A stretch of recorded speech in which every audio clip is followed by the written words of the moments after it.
Joseph was the third of 6 brothers. His parents dwelt in a large mansion outside of Bethlehem. It was the ancient birthplace of David, but in Joseph's time only the principal walls were in existence. His father's name was Jacob. In front of the house was a large courtyard or garden. In it was a stone spring house built over a spring whose waters gushed forth out of faucets, each of which represented some animal's head. The garden was enclosed by walls and surrounded by covered walks of trees and shrubbery. The lower story of the dwelling had a door, but no windows. In the upper story there were circular openings over which ran around the whole top of the house a broad gallery with 4 little pavilions capped by cupolas. From these cupolas a view far into the surrounding country was afforded.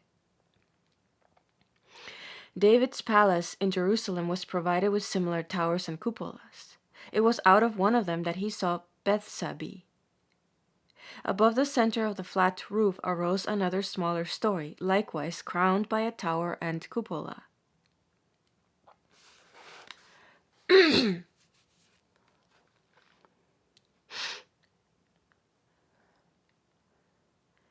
Joseph and his brothers occupied the last story with an aged Jew, their preceptor. The latter occupied the highest room in the story, while the brothers slept in one chamber, their sleeping places separated from one another by mats, which in the daytime were rolled up against the walls. I have seen them playing up there, each in his own separate space. They had toys shaped like animals, like little pugs. Their preceptor gave them all sorts of strange instructions that I could not understand. He laid sticks on the ground in various figures and stood the boys in them.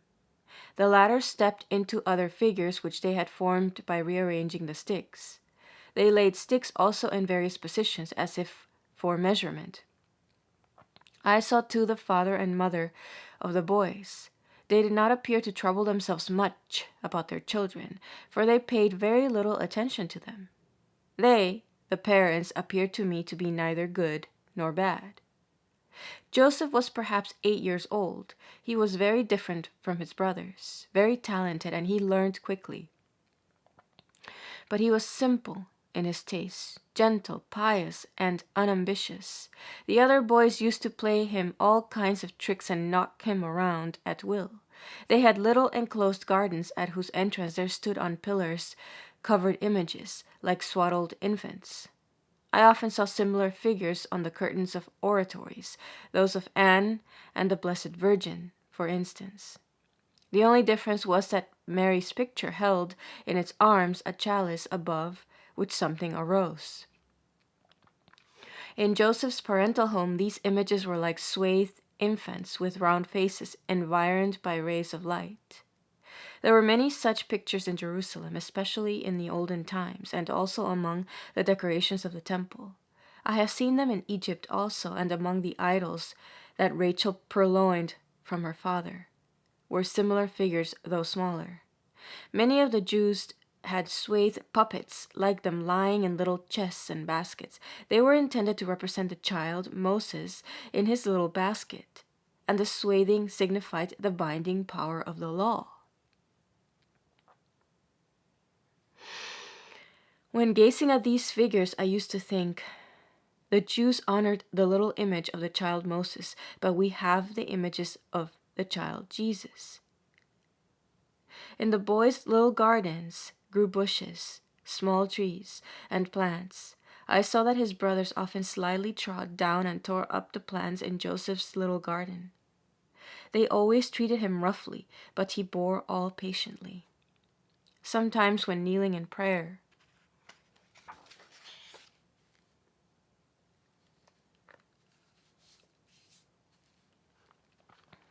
in the colonnade that ran around the courtyard, his face turned to the wall. His brothers would push him over. Once I saw one of them, when Joseph was thus praying, kick him in the back. But Joseph appeared not to notice it. The other repeated his blows until at last Joseph fell to the ground. Then I saw that he had been absorbed in God. But he did not revenge himself. He merely turned away quietly and sought another secluded spot. Outside and adjoining the garden wall were some small, low dwellings.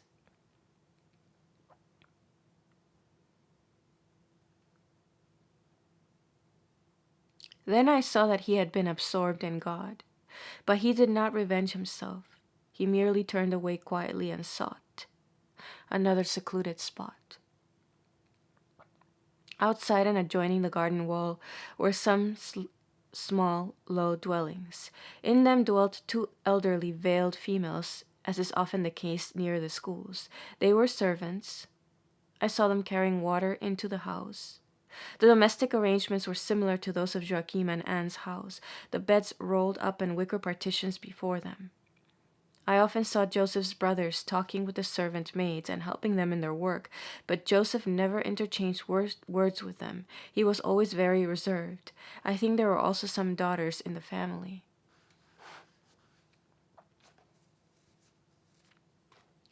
Joseph's parents were not well satisfied with him. They would have wished him, on account of his talents, to fit himself for a position in the world.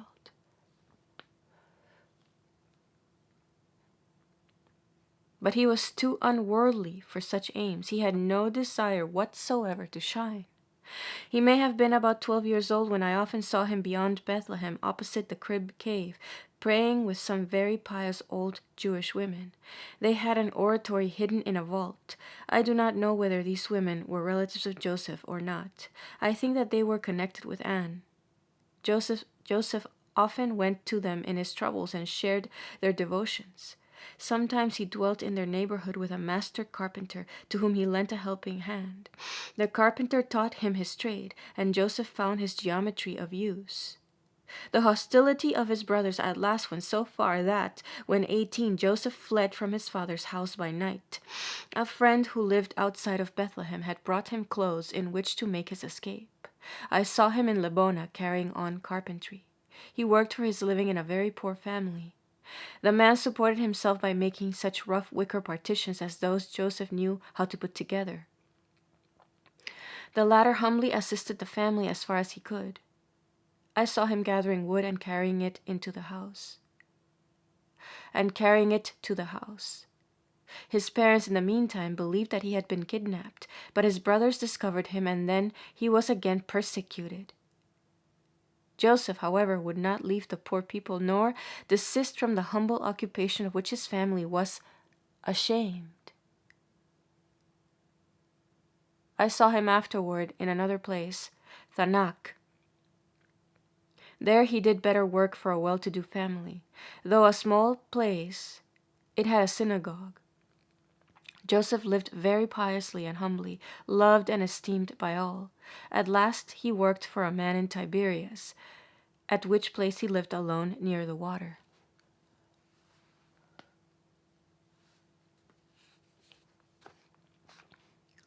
Joseph's parents were long since dead, and his brothers scattered. Only 2 of them still dwelt in Bethlehem. The paternal mansion had passed into other hands, and the whole family had rapidly declined. Joseph was deeply pious. He prayed much for the coming of the Messiah. I noticed, too, his great reserve in the presence of females.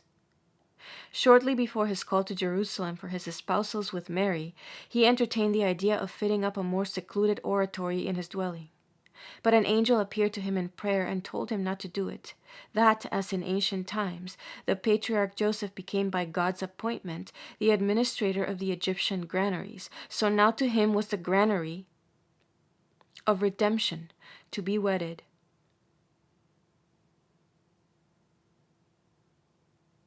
In his humility, Joseph could not comprehend the meaning of this, and so he betook himself to prayer. At last he was summoned to Jerusalem to be espoused to the Blessed Virgin.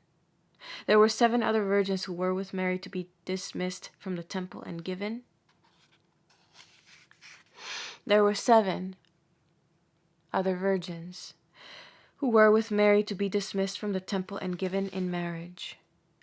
On this account, Saint Anne went to Jerusalem. Saint Anne went to Jerusalem to be with Mary, who grieved at the thought of leaving the temple. But she was told that she must be married. I saw one of the distinguished old priests, who was no longer able to walk, borne into the Holy of Holies. An incense offering was enkindled. The priest prayed, sitting before a roll of writings, and in vision his hand was placed upon that verse in the prophet Isaiah's, in which it is written that there shall come forth a rod out of the root of Jesse, and a flower shall rise up out of his root. Thereupon I saw that all the unmarried men in the country of the house of David were summoned to the temple. Many of them had made their appearance in holiday attire, and Mary was conducted to their presence. I saw one among them, a very pious youth from the region of Bethlehem, who had always ardently prayed to be allowed to minister to the advent of the Messiah. Great was his desire to wed Mary, but Mary wept. She wished not to take a husband.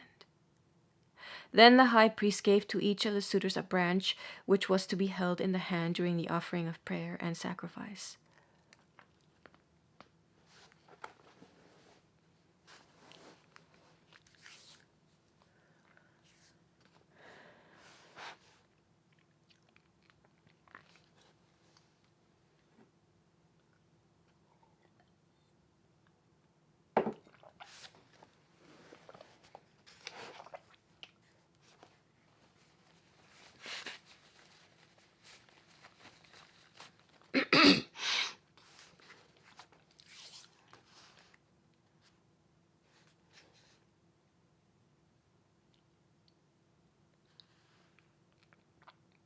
After that, all the branches were laid in the Holy of Holies, with the understanding that he whose branch should blossom was to be Mary's husband.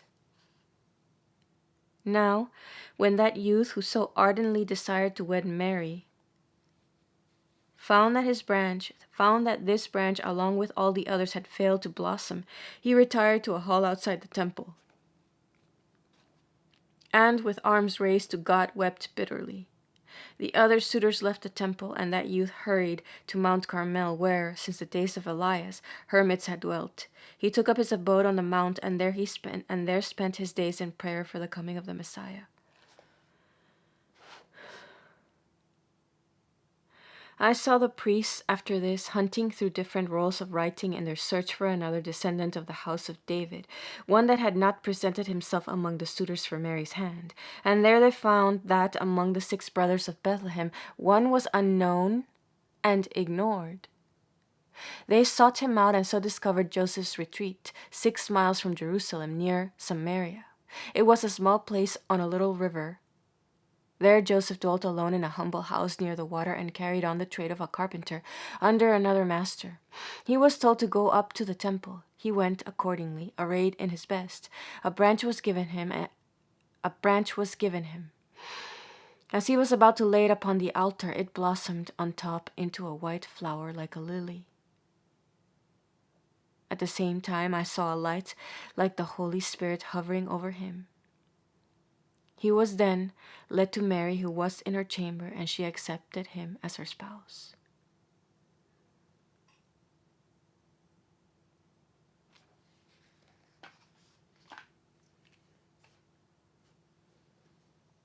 The espousals took place, I think, upon our 23rd of January.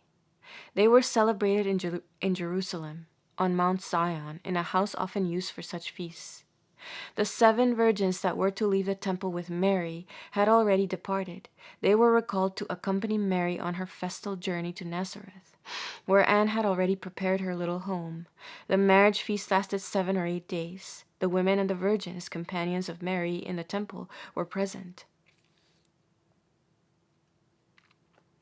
Also many relatives of Joachim and Anne, and 2 daughters from Govna. Many lambs were slaughtered and offered in sacrifice.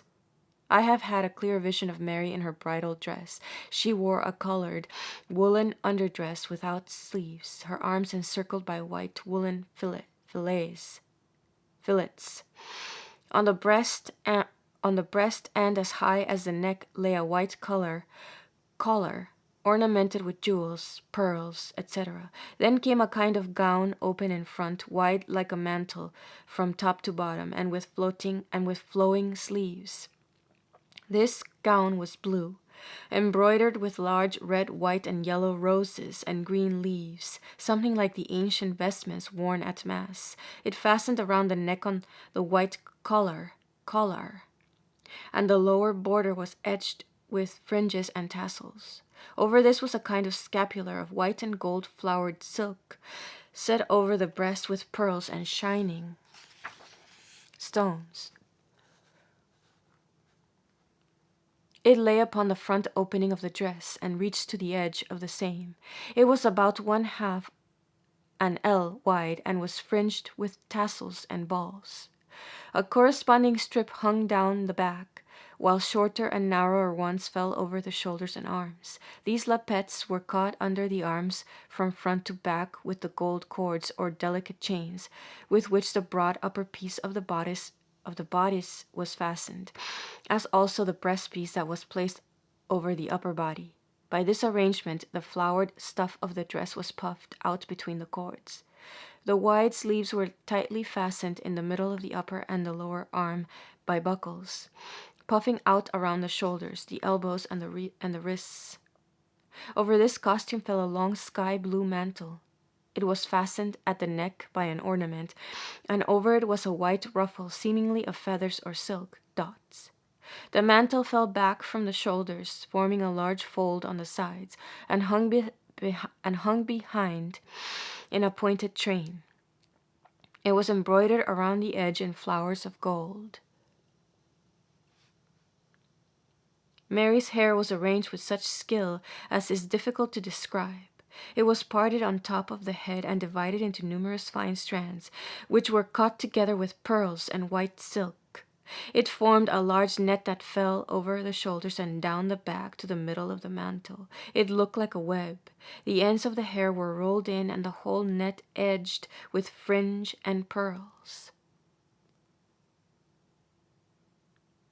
On her head was placed first a wreath of white raw silk or wool, closing on top with 3 bands of the same, meeting in a tuft. On this rested a crown about the breadth of one's hand, set with many-colored jewels. 3 pieces arose from the circlet and met together in the center, where they were surmounted by a ball.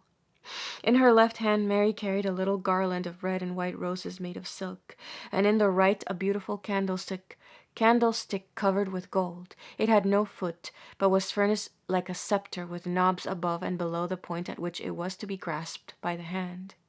The stem began to swell out in the middle and ended in a little dish upon which burned a white flame. On her feet she wore heavy sandals about 2 fingers in thickness, under which before and behind was a support like a heel. They were green and gave the foot the appearance of standing upon sods. 2 straps, white and gold, went over the foot and held them in their place.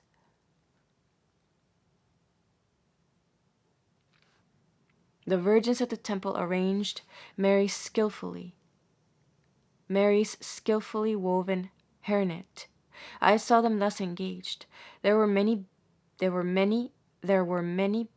busied with it, and the work went more swiftly than one could imagine. Anne brought all the beautiful clothes, but Mary was so modest that it was only with reluctance that she allowed herself to be arrayed in them. Anne brought all the beautiful After the nuptial ceremony, her braided hair was wound around her head, a milk-white veil reaching up to the elbows thrown over her, and the crown placed upon it. The Blessed Virgin had auburn hair, dark eyebrows, fine and arched, a very high forehead, large downcast. The Blessed Virgin had auburn hair, dark eyebrows, fine and arched, a very high forehead, large downcast eyes with long, dark lashes, a straight nose, delicate and rather long, a lovely mouth around which played a most noble expression, and a pointed chin.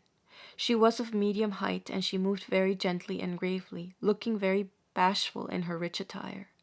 After the marriage feast she wore another dress. It was striped and less magnificent than the one described. I have a scrap of it among my relics. This striped dress she wore at Cana and on other holy occasions. She wore her wedding suit once again in the temple. The very wealthy among the Jews changed their dress 3 or 4 times during a marriage feast. Mary, in her magnificent apparel, presented an appearance somewhat similar to the richly adorned women of a much later period, the Empress Helena, for instance, and even Cunegundis herself. The usual clothing of the Jewish women enveloped them closely, giving them an appearance of being wrapped up, but Mary's wedding dress was very different. It was something on the Roman style. Joseph wore a long white blue coat fastened from the breast down with loops and buttons. The wide sleeves were laced at the sides. A broad cuff turned up at the wrist, the inside provided, as it were, with pockets. Around the neck was something like a brown collar, over which lay a kind of stole, and upon the breast hung 2 white bands. After the marriage, Joseph went to Bethlehem on some business, and Mary, with 12 or 15 women and maidens, went to Anne's house near Nazareth. They made the journey on foot. When Joseph returned, I saw at Anne's house a feast at which, besides the usual household, there were about 6 guests and several children present. Cups were on the table. The Blessed Virgin wore a mantle embroidered with red, white, and blue flowers. Her face was covered with a transparent veil over which was a black one. I afterwards saw Joseph and Mary in the house of Nazareth. Joseph had a separate apartment in the front of the house, a 3-cornered chamber this side of the kitchen. Both Mary and Joseph were timid and reserved in each other's presence. They were very quiet and prayerful. Once I saw Anne making preparations to go to Nazareth. Under her arm she carried a bundle that contained some things for Mary. To reach Nazareth, which lay in front of a hill, she had to go over a plain and through a grove. Mary wept very much when Anne was leaving and accompanied her a part of the way. Joseph was alone in his apartment in the front of the house. Mary and Joseph had, properly speaking, no regular housekeeping affairs. They received from Anne all that they needed. I saw Mary spinning and sewing too, but yet with wide stitches. The clothes then worn had not many seams and were entirely in strips. I saw her embroidering also, and with little white sticks knitting or working. The cooking she did was very simple, and, while it was going on, the bread was baking in the ashes. They used sheep's milk, and on meat generally pigeons only.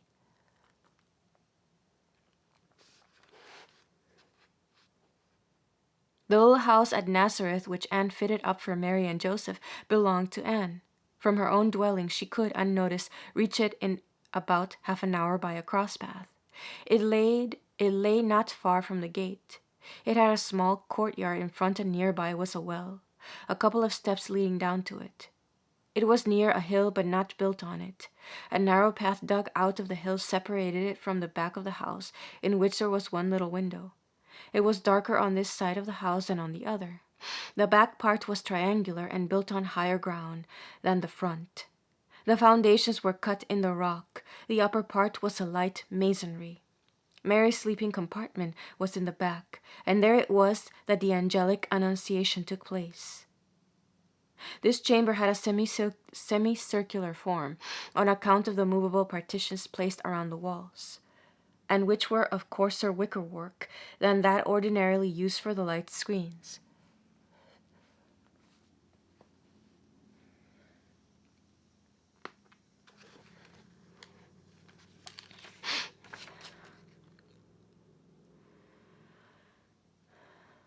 The patterns in which these screens were woven were similar to wafers, and the colors used were designed to bring the figures out. Mary's sleeping place was on the side just behind the wicker screen. On the left was a little closet with a small table and stool. This was the Blessed Virgin's oratory. This back room was separated from the rest of the house by a fireplace, which consisted of a grated wall, from whose center over the slightly raised hearth a chimney rose up to the roof and ended in a tube above it. Over the opening through which the tube projected was built a little roof. On top of the chimney I saw, in after years, 2 little bells hanging. To the right and left of the chimney and opening into Mary's rooms were doors up to which 3 steps led. In the chimney wall were all kinds of nooks in which stood the little vessels that I still see at Loretto. Behind was a rafter of cedar wood, upon which the wall of the chimney rested. From this upright rafter ran a crossbeam to the center of the back wall, and into this there were others dovetailed from the two side walls. These beams were of a bluish cast with yellow ornaments. Between them one could see up through the roof, which was hung with large leaves and matting, and in 3 places, namely in the 3 corners adorned with stars. The star in the middle corner was large like the morning star. Later on, the ceiling was adorned with numerous stars. Over the horizontal rafter, which extended from the chimney to the back of the wall, was an opening in the center for the window, and under this was hung a lamp. There was a rafter under the chimney also. The roof was not high and pointed, but so level that one might walk around the edge. It was flat on top, and there rose the chimney with its tubes.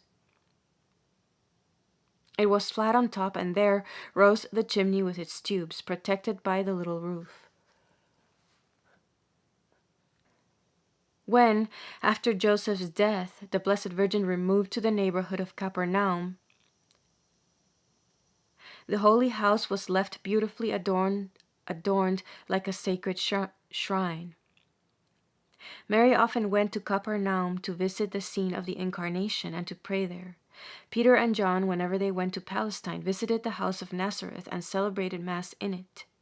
An altar was erected where the fireplace used to be. The little cupboard once used by Mary was placed as a tabernacle upon the altar.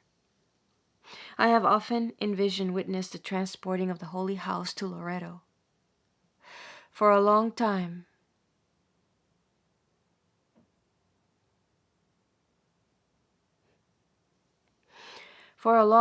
I could not believe it, and yet I continued to see it. I saw the Holy House borne over the sea by 7 angels. It had no foundation, but there was under it a shining surface of light. On either side was something like a handle. 3 angels carried it on one side and 3 on the other. The seventh hovered in front of it, a long train of light after him. I remember that it was the back of the house, the part that contained the fireplace, the altar of the apostles, and the little window that was transported to Europe. It seems to me, when I recall it, that the rest of the building was in some danger of falling. I see in Loreto the crucifix also that the Blessed Virgin had when in Ephesus. It was formed of different kinds of wood. Later on, it came into the possession of the apostles. Many miracles take place before that crucifix. The wall of the Holy House of Loreto is entirely the original one. Even the rafter under the chimney is still in its place. The miraculous picture of the Mother of God stands on the altar of the apostles.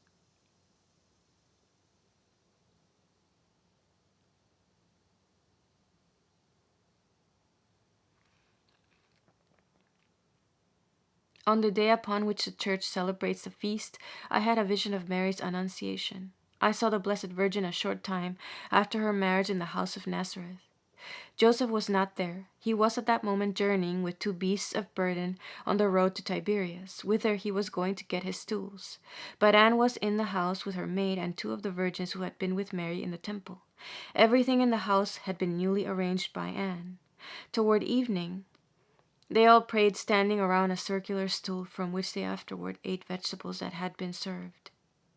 Anne seemed to be very busy about the household affairs, and for a time she moved around here and there, while the Blessed Virgin ascended the steps to her room.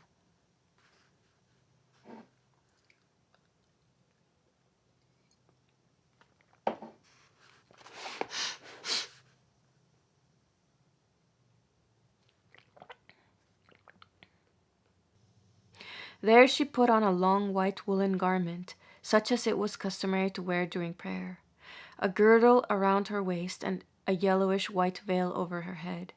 The maid entered, lighted the branch lamp, and retired. Mary drew out a little, low table which stood folded by the wall, and placed it in the center of the room. It had a semicircular leaf, which could be raised on a movable support, so that when ready for use the little table stood on 3 legs. Mary spread upon it a red and then a white, transparent cover, which hung down on the side opposite the leaf. It was fringed at the end and embroidered in the center. A white cover was spread on the rounded edge. When the little table was prepared, Mary laid a small, round cushion before it, and, resting both hands on the leaf, she gently sank on her knees, her back turned to her couch, the door of the chamber to her right. The floor was carpeted. Mary lowered her veil over her face and folded her hands, but not the fingers, upon her breast. I saw her praying for a long time with intense fervor. She prayed for redemption, for the promised king, and that her own supplications might have some influence upon his coming. She knelt long, as if in ecstasy, her face raised to heaven. Then she drooped her head upon her breast and thus continued her prayer. And now she glanced to the right and beheld a radiant youth with flowing yellow hair. It was the Archangel Gabriel. His feet did not touch the ground. In an oblique line and surrounded by an effulgence of light and glory, he came floating down to Mary. The lamp grew dim, for the whole room was lighted up by the glory. The angel, with hands gently raised before his breast, spoke to Mary. I saw the words like letters of glittering light issuing from his lips. Mary replied, but without looking up. Then the angel again spoke, and Mary, as if in obedience to his command, raised her veil a little, glanced at him, and said, "Behold, the handmaid of the Lord. May it be done unto me according to thy word." I saw her now in deeper ecstasy. The ceiling of the room vanished, and over the house appeared a luminous cloud with a pathway of light leading up from it to the opened heavens. Far up in the source of this light, I beheld a vision of the most holy Trinity. It was like a triangle of glory, and I thought that I saw therein the Father, the Son, and the Holy Ghost. As Mary uttered the words, May it be done unto me according to thy word, I saw an apparition of the Holy Ghost. The countenance was human, and the whole apparition environed by dazzling splendor. As if surrounded by wings, from the breast and hands I saw issuing 3 streams of light. They penetrated the right side of the Blessed Virgin and united into one under her heart.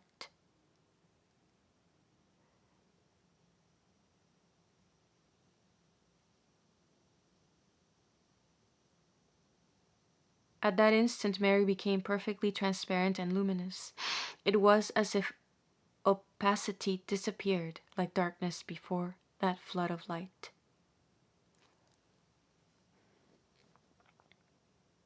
While the angel and with him the streams of glory vanished, I saw down the path of light that led While the angel and with him the streams of glory vanished, I saw down the path of light that led up to heaven, showers of half-blown roses and tiny green leaves falling upon Mary.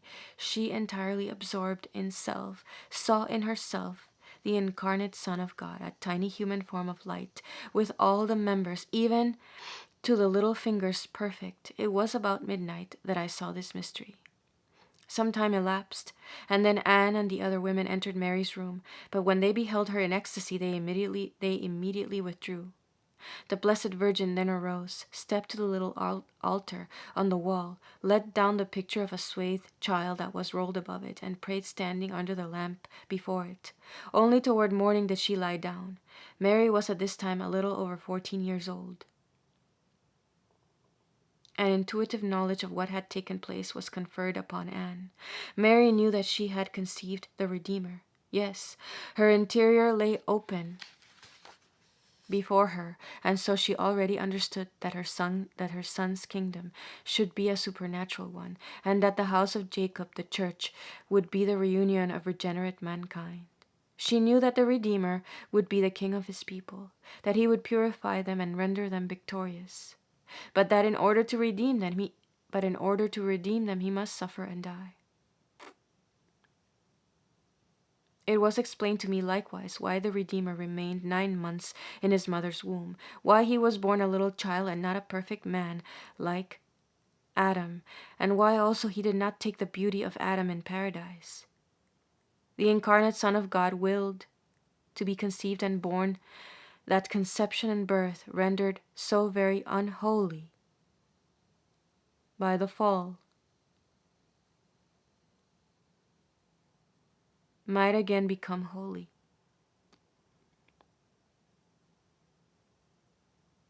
Mary was his mother, and he did not come sooner because Mary was the first and the only woman conceived without sin. Jesus, when put to death, was 33 years, 4 months, and 2 weeks old. I thought all the while, here in Nazareth, things are different from what they are in Jerusalem. There the women dare not set foot in the temple, but here in this church at Nazareth, a virgin is herself the temple, and the most holy rests in her.